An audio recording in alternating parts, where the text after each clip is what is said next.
사도신경으로 우리의 신앙을 하나님 앞에 고백합니다.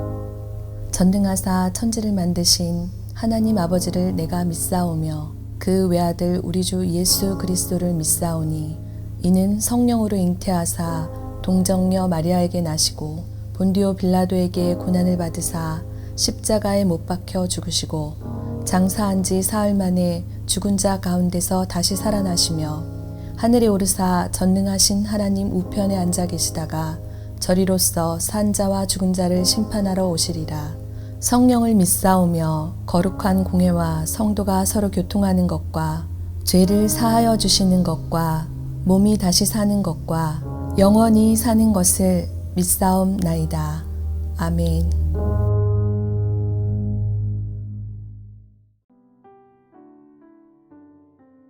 오늘의 말씀 열왕기상 10장 14절에서 29절 말씀입니다. 솔로몬의 세입금의 무게가 금 666달란트요. 그 외에 또 상인들과 무역하는 객상과 아라비아의 모든 왕들과 나라의 고관들에게서도 가져온지라. 솔로몬 왕이 쳐서 느린 금으로 큰 방패 200개를 만들었으니 매 방패에 든 금이 600세겔이며 또 쳐서 느린 금으로 작은 방패 300개를 만들었으니 매 방패에 든 금이 3만에라. 왕이 이것들을 레바논 나무 궁에 두었더라. 왕이 또 상하로 큰 보좌를 만들고 정금으로 입혔으니 그 보좌에는 6층계가 있고 보좌 뒤에 둥근 머리가 있고 앉는 자리 양쪽에는 팔걸이가 있고 팔걸이 곁에는 사자가 하나씩 서 있으며 또 12사자가 있어 그 6층계 좌우편에 서 있으니 어느 나라에도 이같이 만든 것이 없었더라. 솔로몬 왕이 마시는 그릇은 다 금이요 레바논 나무 궁의 그릇들도 다 정금이라. 은 기물이 없으니 솔로몬의 시대에 은을 귀히 여기지 아니함은 왕이 바다에 다시스 배들을 두어 히람의 배와 함께 있게 하고 그 다시스 배로 3년에 한 번씩 금과 은과 상아와 원숭이와 공작을 실어왔음이더라. 솔로몬 왕의 재산과 지혜가 세상의 그 어느 왕보다 큰지라. 온 세상 사람들이 다 하나님께서 솔로몬의 마음에 주신 지혜를 들으며 그의 얼굴을 보기 원하여 그들이 각기 예물을 가지고 왔으니 곧 은 그릇과 금 그릇과 의복과 갑옷과 향품과 말과 노새라. 해마다 그리하였더라. 솔로몬이 병거와 마병을 모으매 병거가 1400대요 마병이 12,000명이라. 병거성에 두고 예루살렘 왕에게도 두었으며 왕이 예루살렘에서 은을 돌같이 흔하게 하고 백향목을 평지에 뽕나무같이 많게 하였더라. 솔로몬의 말들은 애굽에서 들여왔으니 왕의 상인들이 값주고 산 것이며 애굽에서 들여온 병거는 한 대에 은 600세겔이요 말은 한 필에 150세겔이라. 이와 같이 헷사람의 모든 왕과 아람 왕들에게 그것들을 되팔기도 하였더라. 오늘 말씀에서 우리는 솔로몬 당시 이스라엘의 번영의 모습을 확인할 수 있습니다. 당시 이스라엘은 무역, 경제, 군사 등 다방면에서 세상의 모든 나라들을 능가하였습니다. 이는 이스라엘 남부의 홍해와 또 북서부의 지중해를 중심으로 한 해상 무역 때문이었는데 해상 무역을 중심으로 아라비아, 아프리카, 아시아, 유럽 지역과의 활발한 교역을 이루어 나갔기 때문이었습니다. 하나님께서 솔로몬에게 지혜 외에 약속하셨던 부귀영화가 하나님의 은혜 가운데 잘 실현되고 있었다는 것을 확인할 수 있는 것입니다. 솔로몬은 하나님의 은혜 가운데 이스라엘 사방의 나라들로부터 경제적인 부를 축적하였습니다. 오늘 말씀 14절을 보면 그가 세금으로만 걷던 금만 해도 1년에 666달란트라고 기록하였습니다. 이것은 무려 22톤이나 되는 상당한 양의 금이었는데 그뿐만 아니라 상인들과 또 무역인들 간의 거래, 그 남부 아라비아 왕들의 조공과 교역, 또 이스라엘의 지방 관장들로부터 받는 수익까지 있었기 때문에 매년 늘어나는 그의 부는 상상을 초월할 정도였습니다. 솔로몬은 넘쳐나는 금으로 그의 보좌를 금으로 입히고 또 각종 기물을 다 금으로 만들 뿐 아니라 큰 방패 600개와 작은 방패 300개까지도 금으로 제작하기까지 하였습니다. 그리고 그럼에도 너무나도 많은 금이 있었기 때문에 성경은 은을 귀하게 여기지 않았다고도 기록합니다. 또한 솔로몬의 부귀 영화에는 국가적인 방비에서도 나타나는데 그는 애굽에서 수입한 1,400대의 병거와 또 12,000명의 기마병을 두기도 하였습니다. 하나님께서 약속하셨던 모든 일을 놀랍게 이루어 가신 것입니다. 23절 말씀은 이렇게 기록합니다.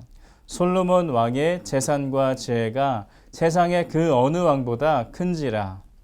세상의 어느 왕보다 지혜롭기도 한데 또 세상의 어느 왕보다 부하기도 하고 강하기도 합니다. 여러분 어떻습니까? 하나님께서 약속하신 일들을 모두 다 이룬 것 아니겠습니까? 그런데 여러분, 우리는 솔로몬이 누리는 이 번영의 모습 속에서 너무나도 큰 문제를 찾을 수 있어야 하는 것입니다. 그것이 무엇입니까? 솔로몬이 누리고 있는 이 번영의 자리에 또 이 성공의 자리에 하나님이 보이지 않는다는 것입니다. 솔로몬과 같은 지혜, 솔로몬과 같은 부귀 영화, 이 모든 것은 사실 우리 모두가 바라는 것입니다. 그러나 여러분, 이 모든 것보다 더욱 귀하고 중요한 것은 하나님이시다라는 사실을 우리는 잊어서는 안 될 줄 믿습니다. 24절 말씀 보면 이렇게 기록합니다. 온 세상 사람들이 다 하나님께서 솔로몬의 마음에 주신 지혜를 들으며 그의 얼굴을 보기 원하여. 24절 말씀에 뭐라고 기록합니까? 모든 세상의 사람들이 다 솔로몬을 보길 원하였다라고 기록하고 있습니다. 하나님이 아닌 그에게 모든 것을 주신 하나님이 아닌 솔로몬을 바라보고 있었던 것입니다. 솔로몬에게 있는 지혜도 또 그의 부귀 영화도 모두가 하나님으로부터 주어졌던 것인데 어디에도 하나님의 이름은 기록되어 있지가 않습니다. 여러분 무엇이 문제였던 것일까요? 하나님의 자리를 빼앗을 수 있는 세상의 것들을 솔로몬은 경계하지 못한 것입니다. 신명기 17장 14절에서 17절까지 말씀을 보면 하나님은 장차 이스라엘 왕에게 명하신 것이 있었습니다. 그것이 무엇입니까? 병마를 많이 두지 말 것과 또 아내를 많이 두지 말 것, 그리고 자기를 위해서 은금을 많이 쌓지 말 것을 말씀하셨습니다. 왜 이런 말씀을 하나님께서 장차 이스라엘 왕에게 하신 것입니까? 많은 병마와 아내 또 은금이 하나님이 아닌 세상을 향하도록 미혹할 것이기 때문이었습니다. 많은 병마와 아내 또 은금 때문에 하나님을 떠날 수 있으니 또 하나님을 더 이상 의지하지 않게 될 것이니 그것들을 멀리하라는 것입니다. 지금 솔로몬이 그렇습니다. 오늘 말씀에는 그의 부귀 영화는 기록되어 있지만 어느 곳에서도 하나님은 없었습니다. 넘쳐나는 은과 금, 백향목, 병거들을 하나님의 은혜로 누리고 있고 그 모든 것들을 자랑하고는 있지만 그 모든 것들을 주신 하나님을 자랑하는 소리는 또 하나님을 말씀하는 그 간증의 소리는 사라져 버렸다는 것입니다. 왜 그렇습니까? 주신 분은 하나님이시건만 더 이상 하나님을 기억하지 않게 되었던 것입니다. 우리가 이 땅을 살아갈 때 가장 경계해야 할 것이 이런 것입니다. 우리 역시도 세상 속에서 살아가다 보면 다른 사람들이 그러하듯이 하나님보다는 세상의 성공을 바라볼 때가 있습니다. 또 하나님의 놀라우신 은혜로 성공도 하고 잘 되어 갈 수도 있습니다. 그런데 여러분, 바로 그 순간이 오히려 우리에게 가장 큰 신앙의 위기가 될 수도 있다는 것을 기억하시길 바랍니다. 세상의 성공이라는 기쁨 때문에 하나님의 자리를 잊어버릴 수 있다는 것입니다. 안타깝게도 우리 주변을 돌아보면 이미 세상의 미혹 앞에 하나님의 자리를 빼앗겨 버린 사람들이 너무나도 많습니다. 세상의 성공 때문에 하나님의 자리가 사라졌다면 그것만큼 미련하고 불행한 일이 어디 있겠습니까? 오늘 솔로몬은 세상에서 가장 지혜로운 자라는 칭송을 받는 자였지만 결국 가장 중요한 하나님의 자리는 잃어버리고 말았습니다. 그렇다면 여러분, 이 사람 솔로몬이 지혜로운 사람인 것입니까? 오히려 가장 미련한 일을 한 미련한 사람이지 않습니까?